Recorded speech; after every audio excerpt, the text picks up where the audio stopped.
আমারে গোছায়া দাও মাবুদ। মাঝে মধ্যে আমি বড়ই অগোছালো হয়ে যাই। মাথার ভেতর কথাগুলা ভাবনাগুলা সব কেমন জানি এলোমেলো হইয়া থাকে। আমারে গোছায়া দাও মাবুদ। তুমি ছাড়া আমারে গোছাইবার কেউ নাই। মানুষ মানুষের সান্ত্বনা দেয় ঠিকই, কিন্তু সব জট কি আর মানুষে খুইলা দিতে পারে? আমার জীবনটা আজকাল হেডফোনের তারের মতো পেঁচ লাইগা গেছে। যতই খুইলা গুছাইতে যাই, ততই নতুন করে আরো প্যাচ লাগতে থাকে।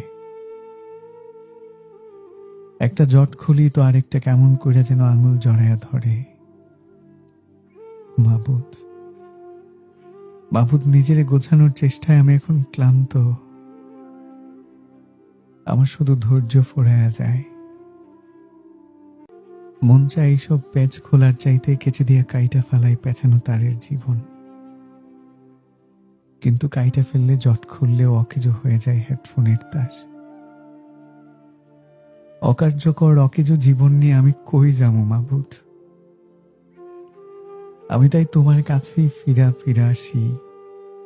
তুমি একটু একটু করে আমার জীবনের জটগুলা খুইলা দাও মাবুদ। আমারে তোমার কুদরতি হাতে গোছায়া দাও। নামাজ শেষে থালা নিয়ে দাঁড়ায় থাকা ভিক্ষুকের মতো আমি শুধু চুপ করে বইসা থাকি তোমার রহমতের আশায়। আমারে তুমি গোছায়া দাও মাবুদ। আমারে তুমি গোছায়া দাও।